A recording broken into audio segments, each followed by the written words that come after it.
नाज़रीन, खैरपुर जी Sindh children academy में एकता प्रोग्राम कोटाए वियो हवाले सां रिपोर्ट कढे रहियो आहे ख़ादिम जुणे जो। नाज़रीन, सिंध में धारिया नामंजूर जे सिरे हेठि KTN ऐं काविश सथ जे सॾ ते सॼी सिंध जा खैरपुर में भी जेके क़ौमी ईद आहे, एकता ईद आहे, उन जूं तयारियूं जेके आहिनि उरूज ते पहुतल आहिनि। मुख़्तलिफ़ स्कूलनि में शानदार प्रोग्राम थी रहिया आहिनि। अॼु जेको प्रोग्राम थियो आहे सिंध चिल्ड्रन एकेडमी खैरपुर में शानदार तकरीब थी आहे। वॾे अंग में उस्तादनि, शागिर्दनि, शागिर्दियाणियुनि, टीचर्स शिरकत कई आहे, महिमाननि शिरकत कई आहे। अचो त हुन हवाले सां हिते जेके शागिर्दनि, शागिर्दियाणियूं, टीचर्स ऐं महिमाननि सां ॻाल्हि ॿोल कयूं त छा पिया ॿुधायो।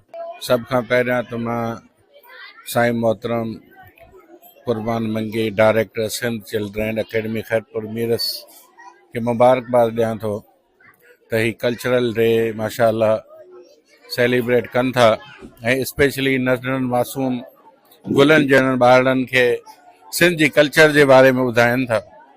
ऐं रियली ही नंढे हूंदे खां जेको कल्चर जूं ॻाल्हियूं ॿारनि जे दिमाग़ में विहारियूं वञनि थियूं ते हमेशह जे लाइ इहे दाइमी इहे ॻाल्हियूं दाइम ऐं क़ाइमु रहंदियूं ऐं इहे ॿार वॾा थी करे बि पंहिंजी कल्चर खे ज़िंदा कंदा। ऐं आउं तमामु सुठो प्रोग्राम ऑर्गेनाइज़ कयो आहे ऐं ॿारनि तमामु सुठियूं सुठियूं टेबलूं पेश कया आहिनि ऐं इहे नंढड़नि मासूम ॿारनि जे लाइ तमामु ज़रूरी आहिनि। छो त अकेडमिक रुॻो पढ़ाई ॿार खे जेकॾहिं हूंदी त ॿार जेको आहे न सॼो ॾींहुं हुनखे बोर ऐं वज़न फील कंदो, पर उन सां गॾु अगरि करिकुलर जेका आहे एक्टिविटीज़ को करिकुलर एक्टिविटीज़ हूंदियूं त उन सां ॿारु ख़ुशि थींदो ऐं उनखे इंजॉय कंदो। त सिंध चिल्ड्रन्स अकेडमी जी महिरबानी जे हेॾो वॾो इवेंट तश्कील ॾिनो आहे ऐं KTN खे बि जस हुजनि, छो जो हिन सभिनी शयुनि जो इनिशिएटर KTN आहे। हीअ सकाफ़ती ॾिहाड़ो KTN जे करे आहे ऐं सॼी दुनिया में हींअर मल्हायो थो वञे त KTN खे एप्रिशिएट करण बि ज़रूरु घुरिजे, पर 100% करणु घुरिजे। ऐं नंबर ॿी ॻाल्हि आहे त ॿारनि में जेकॾहिं कल्चर जी प्रमोशन वधंदी त नंढे लाइ खां हिननि जे ज़हन में जॾहिं पंहिंजे सकाफ़त जी ॻाल्हि ज़हन में वहिजी वेंदी त हे मरदे घड़ीअ ताईं हिननि जे ज़हन में सकाफ़ती शयूं घुमंदियूं ऐं हीअ पंहिंजी औलाद जा मुंतक़िल कंदा। अमेरिका में मां हिकिड़ो स्लोगन पढ़ियो हो त उतां जी हिकिड़ी वॾी बिल्डिंग जे मथां लिखियलु हुयो त कल्चर इज़ अवर लाइफ। हाणे अमेरिका जहिड़ो जदीद मुल्क जेको चए थो त सकाफ़त असांजी ज़िंदगी आहे त असां पंहिंजी सकाफ़ती खे छो न उन भरपूर नज़र में सेलिब्रेट। अॼोको ॾींहुं ॿारनि जे ईद खां घटि कोन्हे को।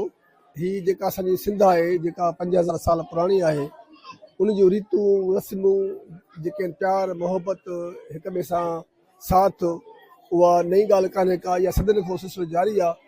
ऐं असांजो अॼोको हीउ जेको प्रोग्राम आहे KTN ऐं कावश जे सॾ ते जेको असां हिते मुनक़िद कयो आहे, उनजो मक़सदु इहो आहे त सिंध में असांखे धारिया न खपनि ऐं असां उन्हनि जो ऐलान था कयूं त असांखे धारिया नामंज़ूर।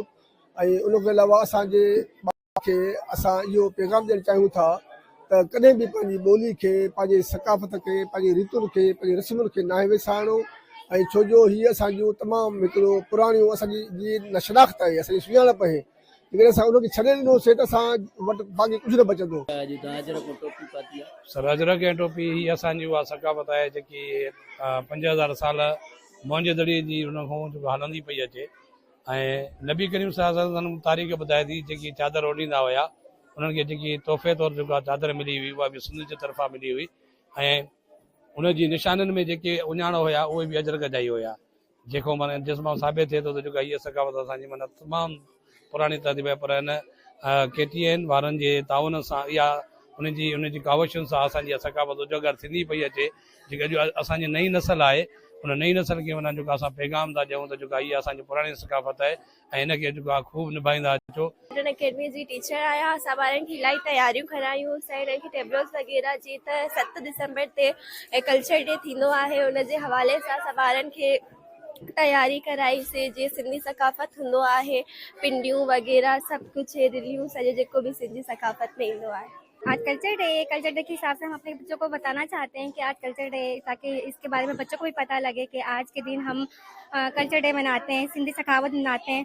सिंध के बारे में सबको पता होना चाहिए। प्रोग्राम जो है असां इहो मां सिर्फ़ु इहो चवणु चाहींदमि त असां इहो जेको कल्चर डे कयो आहे पंहिंजे स्कूल में, हिन में तमामु ॿार बि ख़ुशि थिया आहिनि ऐं असां टीचर्स बि इलाही ख़ुशि थिया आहियूं। तमामु बहितरीनु फंक्शन थी वियो आहे असांजे स्कूल में। सिंध कल्चर डे जो ही प्रोग्राम हर स्कूल में करणु घुरिजे इन सां ॿारनि में जोश जज़्बो पैदा थिए थो। तमामु सिंधी सकाफ़त ते तकरीबूं पेश कयूं वयूं आहिनि, जीअं टेबलोस वग़ैरह कया विया आहिनि, पुराणी सकाफ़त यादि कराई वई आहे। सिंधी उमर मारी वारा, ससी पुनू वारा तमामु टेबलोस कया विया आहिनि। इन्हनि सां ॿारनि खे तमामु ॼाण हासिल थिए थी। असांजी सिंध जी अॼु असां कल्चर मल्हायो आहे, सकावत जो ॾहाड़ो मल्हायो आहे, असांखे इन में ॾाढो मज़ो आयो आहे। असां हर साल इहो सिंधी हर साल सिंध जी सकावत जो दिसंबर जे पहिरें आचे ते मल्हाईंदा आहिनि ऐं असां हर साल इहो मल्हाए करे पुराणे यादनि खे ताज़ो कंदा आहियूं ऐं दिलनि जी हर कंहिंजे दिलनि खे ख़ुशहाल कंदा आहियूं। असांखे हुजे त असां इहो हर साल दिसंबर जे पहिरें आचे ते सिंध जो कल्चर ॾहाड़ो मल्हायो। असां टेबलो कयो हुयोसीं, उन में मूंखे ॾाढो मज़ो आयो ऐं मूंखे सभिनीनि ॿारनि खे सिंध जी सकाफ़त मुंहिंजे तरफ़ां ॾाढी मुबारक हुजे ऐं मां पंहिंजे सहेजनि खे पहिरियां त उन्हनि जो मुबारक कंदमि त असांखे हिकिड़ो असांखे पढ़ाइनि था। असांजो इहो ई वॾो आहे त असांजे हिते हर टेबलो कंदा आहिनि, का मिलाद थींदी आहे असांजी मिलाद कंदा आहिनि, कल्चर डे असांजे कंदा आहिनि। कैमरामैन हसन मौर्य सां गॾु ख़ादिम जुड़िजो, KTN न्यूज़, खैरपुर मीरस।